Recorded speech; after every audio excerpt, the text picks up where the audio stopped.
Hello and I welcome you to the Guruji facts. क्या science की मदद से किसी मरे हुए इंसान को जिंदा किया जा सकता है? यह प्रश्न सुनते ही बहुतों के मुंह पर हंसी आ गई होगी। लेकिन अगर मैं ये कहूँ कि इतिहास में यह हो चुका है तो क्या आप मानोगे?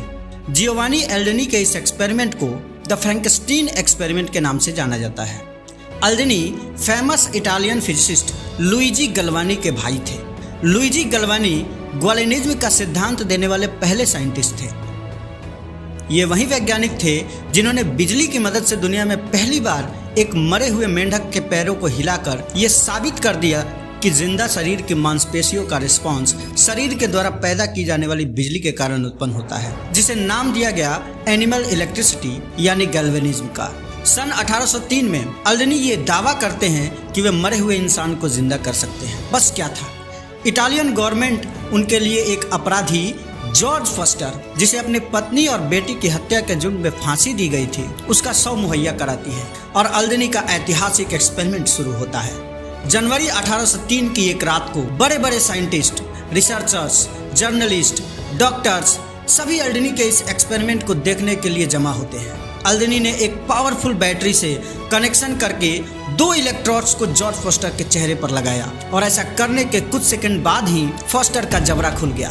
चारों तरफ सन्नाटा छा गया। फिर अचानक से जॉर्ज फॉस्टर की बाईं आंख खुल जाती है। यह देखकर वहां बैठे हुए लोग जोर जोर से चिल्लाकर यहाँ वहां भागने लगते हैं। कुछ बहुत ज्यादा डरे हुए लोग इस एक्सपेरिमेंट को बर्दाश्त नहीं कर पाते और इसे आधा अधूरा छोड़कर अपने घर को निकल जाते हैं। इसके बाद एल्डेनी एक इलेक्ट्रोड को जॉर्ज फॉस्टर के सीने में घुसाते हैं और तुरंत ही फॉस्टर अपनी मुट्ठी भींचकर हवा में जोर से पंच करता है। वो अपने हाथ पैर को जोर जोर से पटकने लगता है। ये नज़ारा इतना भयानक था जिसे देखकर मिस्टर पास, जिन्होंने जॉर्ज फॉस्टर के केस को कोर्ट में फास्ट ट्रैक में चलाने की सिफारिश की थी, वो इतना ज़्यादा घबरा जाते हैं कि हार्ट अटैक से उनकी ऑन द स्पॉट मौत हो जाती है।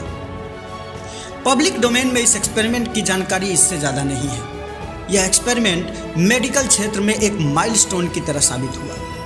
इसीलिए बहुत सी मूवीज में हम देखते हैं कि दिमाग से जुड़ी हुई बीमारियों का इलाज करने के लिए इलेक्ट्रिक शॉक थेरेपी का इस्तेमाल होता है। हार्ट अटैक आने पर या बेहोश होने की स्थिति में होश में लाने के लिए इलेक्ट्रिक शॉक दिया जाता है। यदि आप साइंस की समझ रखते हैं और ऐसे ही रोचक फैक्ट्स से जुड़े रहना चाहते हैं तो हमारे चैनल द गुरुजी फैक्ट्स को सब्सक्राइब जरूर करें।